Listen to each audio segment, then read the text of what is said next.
ത്രിയേക ദൈവത്തിൻ്റെ വലിയ തിരുനാമം മഹത്വപ്പെടുമാറാകട്ടെ. അനുഗ്രഹിക്കപ്പെട്ട വാത്സല്യ സഹോദരങ്ങളെ, സങ്കീർത്തന മാധുരി എന്ന പഠന പരമ്പരയുടെ പുതിയൊരു എപ്പിസോഡിലേക്ക് ഏവരെയും ഹൃദ്യമായി സ്വാഗതം ചെയ്യുന്നു. സൽകീർത്തനങ്ങളാകുന്ന സങ്കീർത്തനങ്ങൾ വായിക്കുകയും പഠിക്കുകയും ധ്യാനിക്കുകയും ചെയ്ത് നിറഞ്ഞവരായി അനുഗ്രഹിക്കപ്പെട്ടവരായി തീരുവാൻ ബുദ്ധിയെയും യുക്തിയെയും പ്രകാശിതമാക്കുവാൻ ദൈവനാമത്തിൽ നമുക്ക് സങ്കേതപ്പെടാം.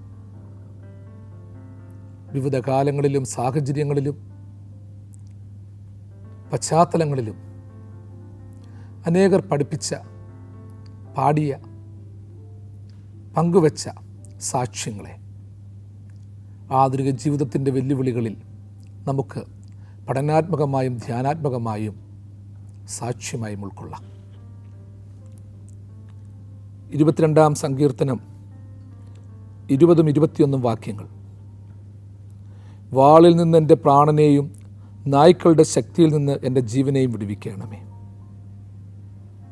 വാളിൽ നിന്ന് എൻ്റെ പ്രാണനെയും നായ്ക്കളുടെ ശക്തിയിൽ നിന്ന് എൻ്റെ ജീവനെയും വിടുവിക്കണമേ. സിംഹത്തിൻ്റെ വായിൽ നിന്ന് എന്നെ രക്ഷിക്കണമേ. കാട്ടുപോത്തുകളുടെ കൊമ്പുകൾക്കിടയിൽ നീ എനിക്ക് ഉത്തരമരുളുന്നു. സിംഹത്തിൻ്റെ വായിൽ നിന്ന് എന്നെ രക്ഷിക്കണമേ.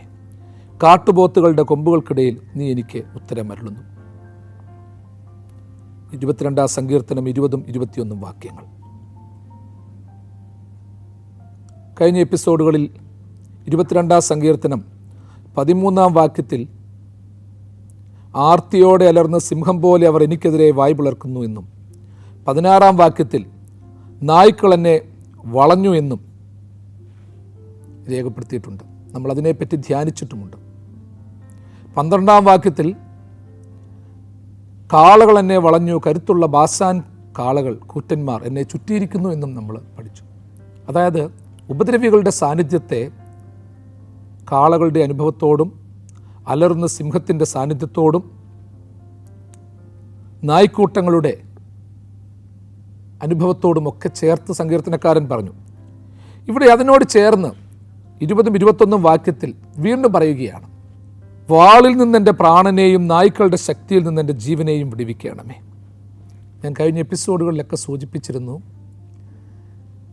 31 വാക്യങ്ങളുള്ള 22-ാം സങ്കീർത്തനത്തിൽ വ്യത്യസ്തമായ മനോഗതിയോടുകൂടി സങ്കീർത്തനക്കാരൻ തൻ്റെ വെളിപ്പാടുകൾ രേഖപ്പെടുത്തുകയാണ്.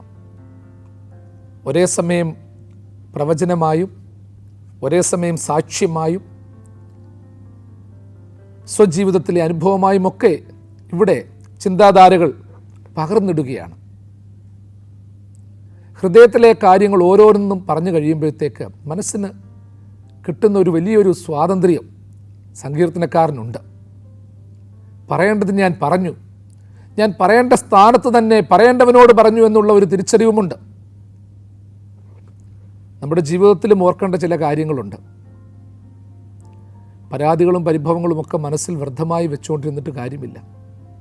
അത് ദൈവസന്നിധിയിൽ തുറന്നു പറയുമ്പോൾ, ഹൃദയം തുറന്നു കഴിയുമ്പോൾ അറിയാതെ കിട്ടുന്ന ചില സാക്ഷ്യങ്ങളുണ്ട്. എല്ലാറ്റിനുമൊന്നും മറുപടിയില്ല. മറുപടി ഉള്ള ചോദ്യങ്ങളുണ്ട്, മറുപടി ഇല്ലാത്ത ചോദ്യങ്ങളുണ്ട്. മറുപടി ഇല്ലാത്ത ചോദ്യങ്ങൾക്ക് ദൈവം ചില വെളിപ്പെടുത്തലുകൾ നൽകും. പണ്ടുള്ളവർ പറയും, ഒരുവൻ നമ്മെ എതിർക്കുകയാണെങ്കിൽ ആ എതിർപ്പിൻ്റെ എല്ലാ കാര്യത്തെപ്പറ്റിയും നമ്മൾ ന്യായീകരിക്കാൻ പോകണ്ട. നമ്മളെ സ്നേഹിക്കുന്നവർ എതിരാളികളുടെ എതിർപ്പുകൾ കേൾക്കുമ്പോൾ നമ്മളുടെ ന്യായം തിരിച്ചറിഞ്ഞ് നമ്മളെ ന്യായീകരിച്ചുകൊള്ളും, നമ്മളെ ആശ്വസിപ്പിച്ചുകൊള്ളും. നമ്മൾ എതിർക്കുന്നവരെ സംബന്ധിച്ചിടത്തോളം അവരെതിർത്തുകൊണ്ടിരിക്കുന്ന സംഗതികളെ നമ്മൾ എത്ര ന്യായീകരിക്കാൻ പോയാലും പ്രയോജനമില്ല. കാലാന്തരത്തിൽ അവർ തിരിച്ചറിഞ്ഞുകൊള്ളും. അപ്പോൾ ഈ രണ്ട് കാര്യങ്ങളുണ്ട്. കാലാന്തരത്തിൽ തിരിച്ചറിയുന്ന ചില വെളിപ്പെടലുകളുണ്ട്. സ്വയമായി നമ്മളെ ന്യായീകരിക്കുന്ന നമ്മുടെ സ്നേഹിത തലങ്ങളുണ്ട്. ഇത് രണ്ടുമുണ്ട്. സങ്കീർത്തനങ്ങൾ നമ്മൾ വായിക്കുമ്പോൾ, 22-ാം സങ്കീർത്തനം നമ്മൾ വായിക്കുമ്പോഴും അതുതന്നെയാണ് കാണുന്നത്. ഒരു വലിയൊരു വെളിപ്പെടുത്തലും വലിയൊരു തിരിച്ചറിവും ഒക്കെ ഇതിൻ്റെ ഭാഗമായിട്ടുണ്ട്, ഉൾക്കാഴ്ചകളായിട്ടുണ്ട്. 20-ാമത്തെ വാക്യം നമ്മൾക്ക് ധ്യാനത്തിന്, വിശകലനത്തിന് വിധേയമാക്കാം. വാളിൽ നിന്ന് എൻ്റെ പ്രാണനെയും നായ്ക്കളുടെ ശക്തിയിൽ നിന്ന് എൻ്റെ ജീവനെയും വിടുവിക്കണമേ. എൻ്റെ ദൈവമേ, നീ എനിക്ക് ഉത്തരമരുളണമേ, തുണയായവനെ സഹായിക്കാൻ വേഗം വരണമേ എന്ന് പറഞ്ഞിട്ട് അടുത്ത പ്രാർത്ഥനയായി പറയുകയാണ്, ദൈവമേ, വാളിൽ നിന്ന് എൻ്റെ പ്രാണനെ രക്ഷിക്കണമേ. വാളിൽ നിന്ന് എൻ്റെ പ്രാണനെ രക്ഷിക്കണമേ എന്ന് രാജാവായിരുന്നവൻ പ്രാർത്ഥിക്കുന്നത് അതിശയമല്ല. അനേകം യുദ്ധങ്ങൾ കണ്ടവനാ ദാവീദ്. രാജാവാകുന്നതിന് മുൻപ് ശൗലിൻ്റെ പട്ടാളത്തിൻ്റെ ഭാഗമായി, കൊട്ടാരത്തിൻ്റെ ഭാഗമായി യുദ്ധങ്ങൾ നയിക്കുവാൻ തക്കവണ്ണം, നേതൃത്വം കൊടുക്കുവാൻ തക്കവണ്ണം ഒരു പ്രത്യേക കാലഘട്ടത്തിൽ ദാവീദ് പോയിട്ടുണ്ട്. ശൗലിൻ്റെ കൊട്ടാരത്തിൽ ഗായകനായി പോയ ദാവീദ് വാളെടുക്കേണ്ടി വന്ന ചരിത്രമാണ് പിന്നീട് നമ്മൾ കാണുന്നത്. അവൻ കൊട്ടാരത്തിലെത്താൻ തന്നെയുള്ള കാരണം നമ്മൾക്കറിയാം. ഒരു ഘട്ടം കഴിഞ്ഞപ്പോഴത്തേക്ക് ശൗലിൻ്റെ ജീവിതത്തിൽ ചില മാറ്റങ്ങൾ വന്നു. ദൈവത്തിൽ നിന്നകന്നു, മാനസികമായ പ്രതിസന്ധികൾ വന്നു. അങ്ങനെ അവനെ ഒരു ദുരാത്മാവ് ബാധിച്ച ഒരു അനുഭവം ഉണ്ടായി. ആ ദുരാത്മാവ് ബാധിച്ചു കഴിഞ്ഞപ്പോൾ അതിൽ നിന്ന് മോചനം കിട്ടുവാൻ തക്കവണ്ണം ഉപദേശകർ പറഞ്ഞു, നല്ലൊരു ഗായകനെ കൊണ്ടുവന്നു കഴിഞ്ഞാൽ അവൻ പാട്ട് പാടുമ്പോൾ ഈ ദുരാത്മാവ് മാറും, അങ്ങനെ നിനക്ക് ആശ്വാസം കിട്ടും. അങ്ങനെയാണ് നന്നായി പാടുന്ന ഗായകനായ ദാവീദിനെ കൊട്ടാരത്തിൽ കൊണ്ടുവരുന്നത്. അങ്ങനെ ദാവീദ് ശൗലിൻ്റെ കൊട്ടാരത്തിൽ വെച്ച് പാട്ടുകൾ പാടിയ സമയത്ത് അവൻ്റെ മനസ്സ് ആനന്ദിച്ചു, ടെൻഷൻ മാറി, ദുരാത്മാവ് അവനെ വിട്ടുമാറി. അപ്പോൾ ദുരാത്മാവ് വിട്ടുമാറിയെന്ന് വെച്ചാൽ മനസ്സിൻ്റെ വ്യർത്ഥതകളും പ്രയാസങ്ങളും ഒക്കെ മാറാൻ തക്കവണ്ണം ആ പാട്ടിലൂടെ സാധിച്ചു. അപ്പം വേണുവും കിന്നരവുമായി കൊട്ടാരത്തിലേക്ക് ഗായകനായിട്ട് പോകുകയാണ് ദാവീദ്. യുദ്ധത്തെക്കുറിച്ച് അവന് ചിന്തിക്കാനുള്ള സമയമില്ല. അങ്ങനെയുള്ള ദാവീദ് ഒരു പ്രത്യേക സമയത്ത് ഗോലിയാത്തിനെതിരെ പോരടിക്കേണ്ടി വന്നു. ദാവീദിൻ്റെ ഒരു പ്രത്യേകതയാണ്, വേണുവും കിന്നരവും വെച്ച് പാട്ടുപാടിയ, നാവ് കൊണ്ട് മൃദുവായി പാട്ടുകൾ പാടിയ ദാവീദിനെ കൊണ്ട് ഒരു പ്രത്യേക സമയത്ത് ദൈവം കല്ലെടുപ്പിച്ചു, കവണയെടുപ്പിച്ചു. ഗോലിയാത്തെന്ന് പറഞ്ഞ ഒരു മല്ലനെതിരായി യുദ്ധം ചെയ്യിപ്പിച്ചു. അന്ന് വാളെടുക്കാൻ പഠിച്ചിട്ടില്ല, പടച്ചട്ട അണിയാൻ പഠിച്ചിട്ടില്ല. പടച്ചട്ട അറിയാത്ത, വാളെടുക്കാൻ അറിയാത്ത ദാവീദിനെ കൊണ്ട് ദൈവം എടുപ്പിച്ചത് കവണയും കല്ലുമ. അതിന് മുൻപുള്ള കാലഘട്ടത്തിൽ മൃഗജാലങ്ങളെ മേയിച്ചുകൊണ്ടിരുന്നപ്പോൾ കല്ലുമില്ല, കവണയുമില്ല, വാളുമില്ല, ഒന്നുമില്ല. ആടുമാടുകളെ കടിച്ചു കീറുവാൻ വേണ്ടി ചാടി വന്ന ചെന്നായ്കളെയും കാട്ടുമൃഗങ്ങളെയും കൈകൾ കൊണ്ട് വലിച്ചു കീറി കളഞ്ഞു.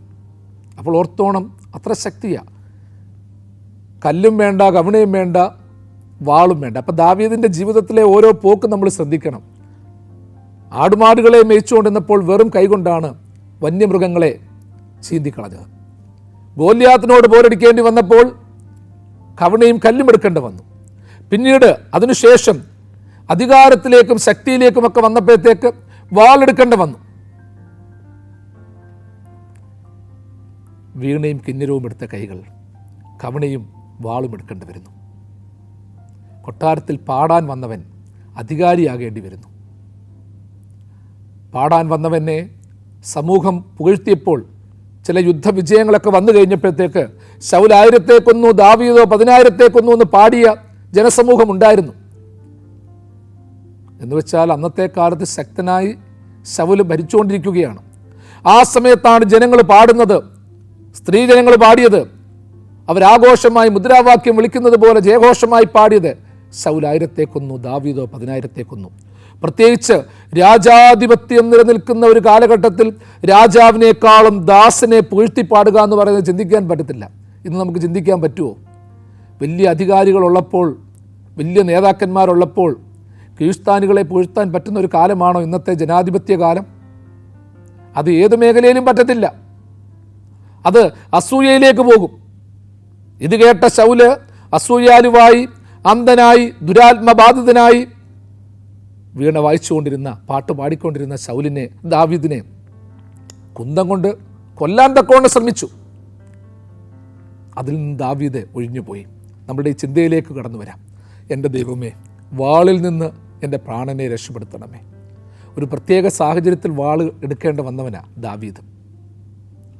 നമ്മുടെയൊക്കെ ജീവിതത്തിലും ഇതുപോലെ പ്രിയമുള്ളവരെ, പലപ്പോഴും ഇത് കേൾക്കുമ്പോൾ നമ്മുടെ മനസ്സിൽ ഓർത്തോണം, നമ്മൾ പലപ്പോഴും ചെയ്യുന്ന ജോലികൾ, പ്രവർത്തന മണ്ഡലങ്ങൾ, പഠിച്ച ജോലിയോ അല്ലെങ്കിൽ ആഗ്രഹിച്ച പ്രവർത്തന മണ്ഡലങ്ങളോ ഒന്നുമല്ല പലരും കടന്നു പോകുന്നത്.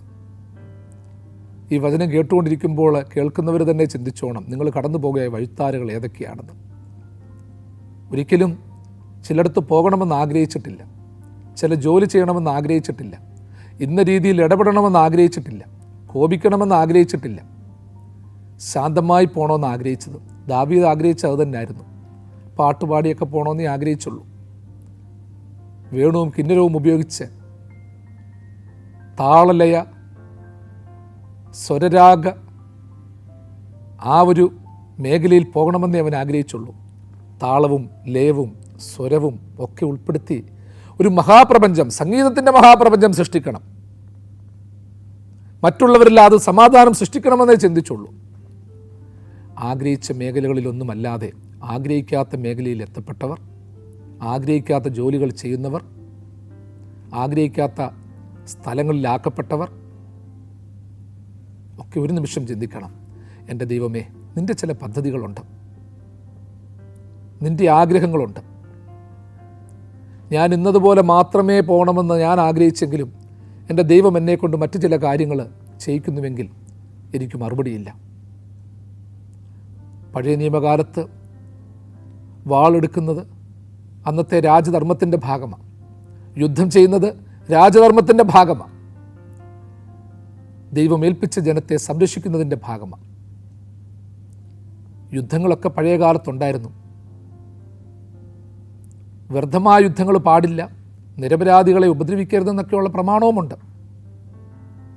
എന്നാൽ അവനവൻ ഏറ്റിരിക്കുന്ന മേഖലയിൽ സംരക്ഷണ കവചമായി പ്രവർത്തിക്കാൻ തക്കവണ്ണം ഓരോരുത്തർക്കും കടപ്പാടുമുണ്ടായിരുന്നു.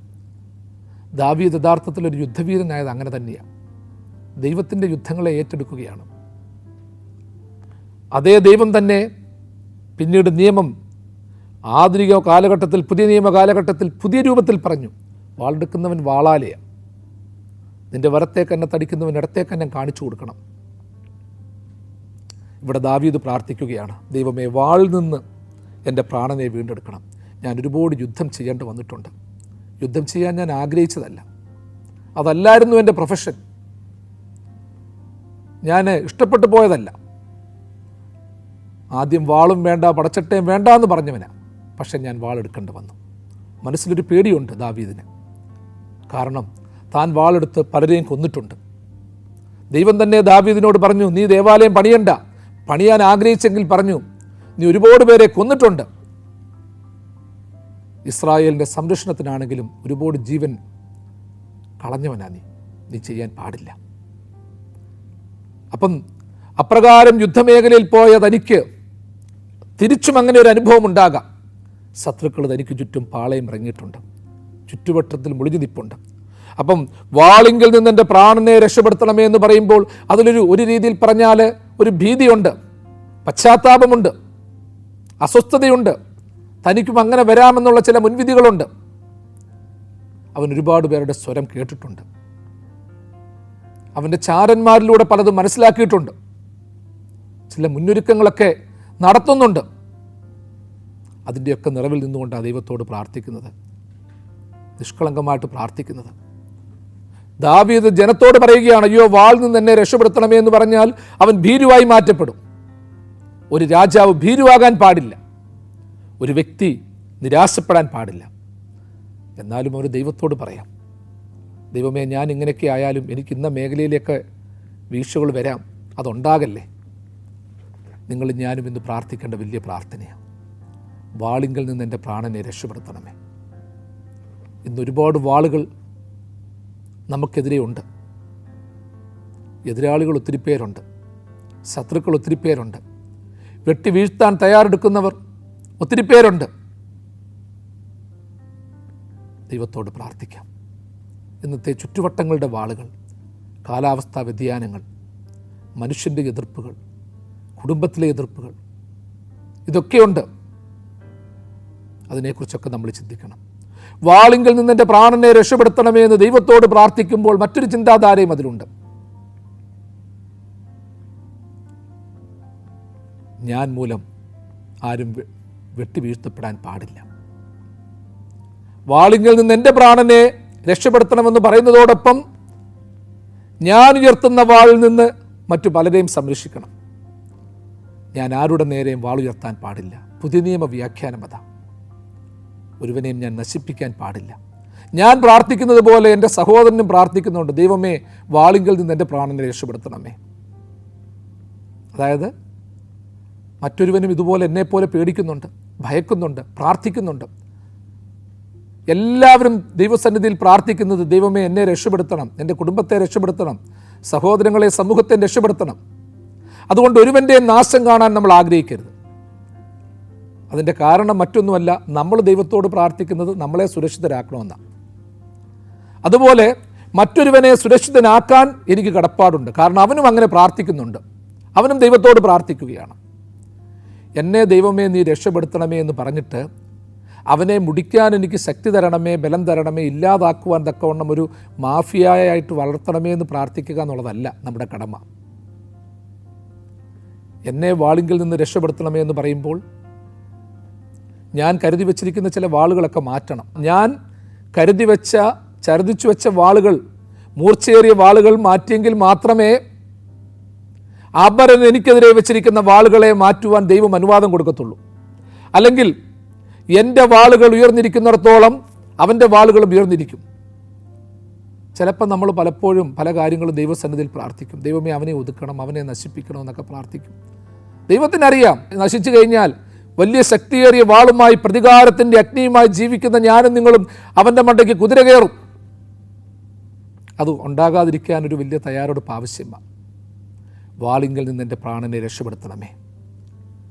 വാളെടുത്തവന് ഞാൻ പറഞ്ഞു, കിന്നരമെടുത്തവൻ വാളെടുക്കേണ്ടി വന്ന ചരിത്രം, കവണിയെടുക്കേണ്ടി വന്ന ചരിത്രം, വെറും കൈകൊണ്ട് തന്നെ മൃഗങ്ങളെ തകർത്ത ചരിത്രം.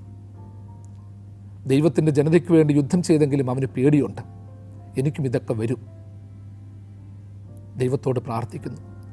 മനുഷ്യൻ്റെ മുൻപിൽ ഭീരുവായിരിക്കാൻ പാടില്ലല്ലോ, അതുകൊണ്ട് ദൈവത്തോട് പ്രാർത്ഥിക്കുന്നു.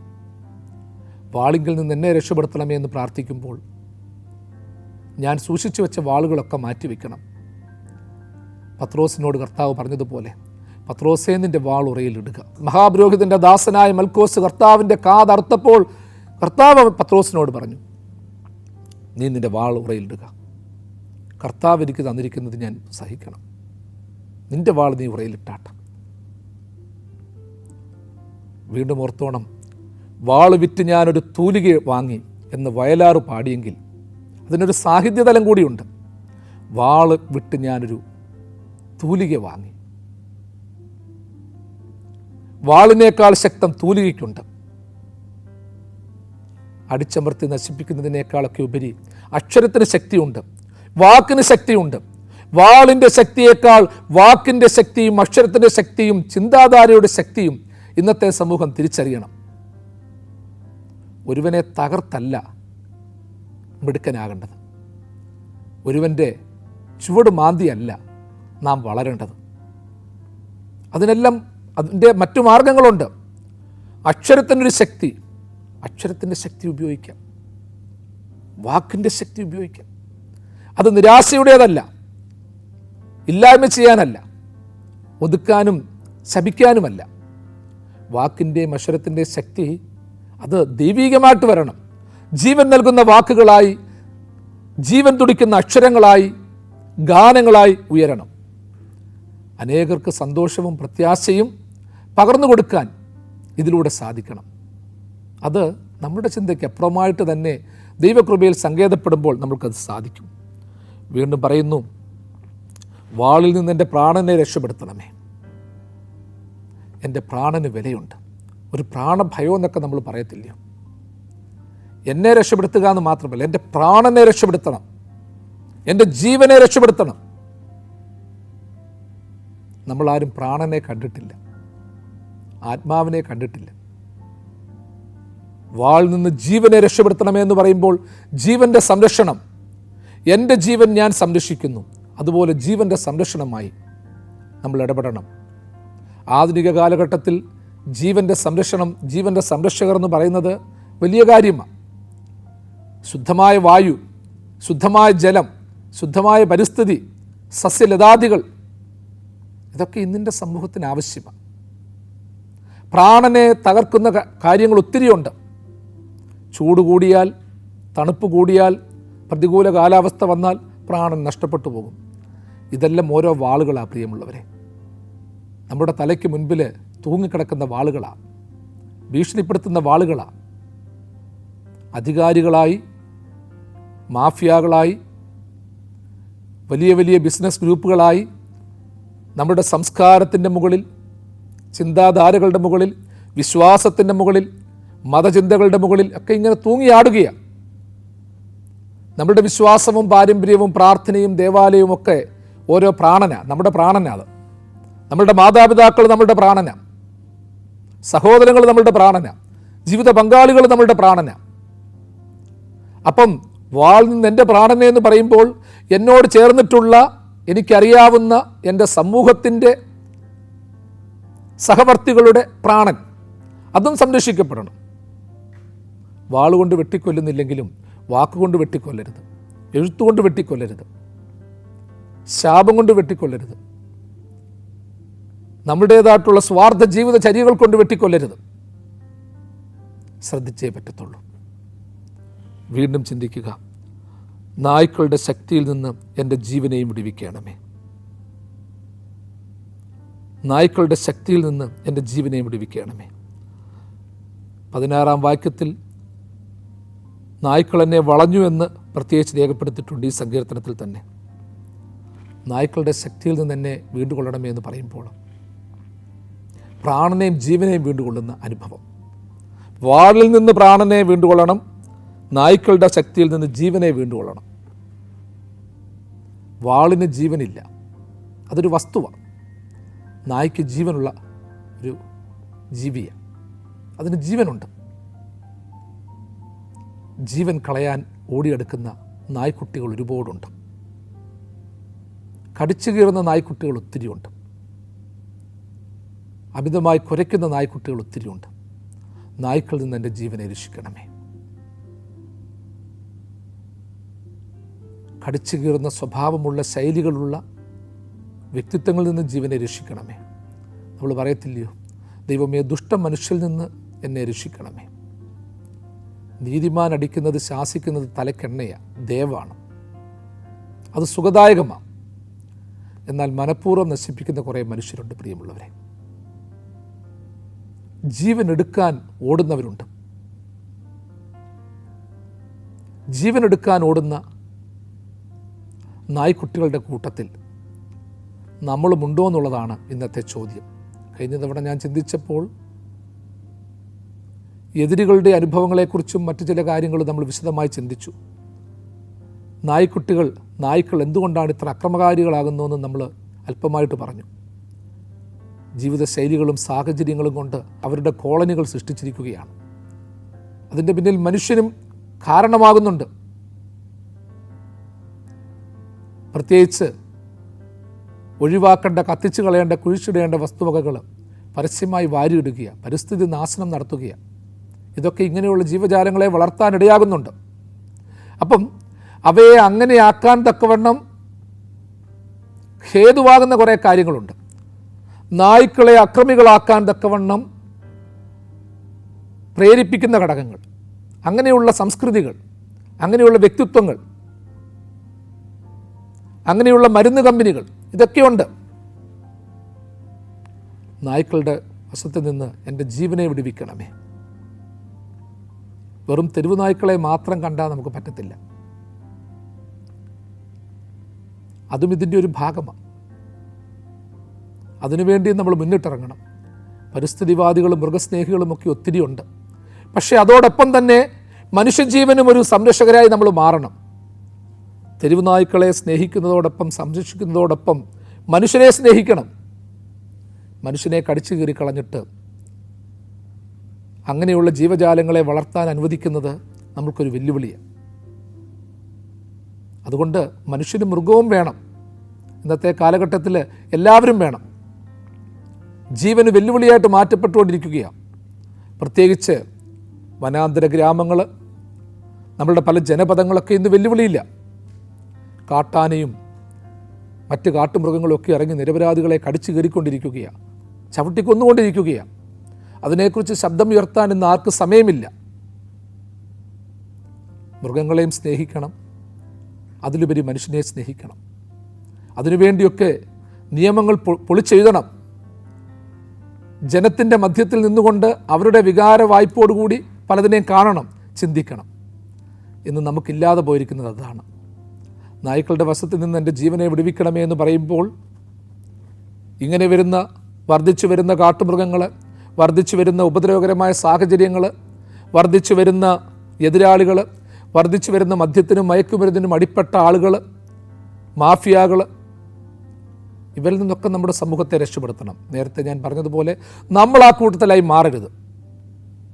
കടിച്ചു കീറുന്ന സ്വഭാവമുള്ള മുൻകോപികളാകുന്ന, സ്വാർത്ഥത വമിക്കുന്ന, വർഗീയത വമിക്കുന്ന ജീവിതചര്യകളിലൂടെ നമ്മൾ പോയാൽ നമ്മളും അതിലേക്കായിത്തീരുകയാണ്.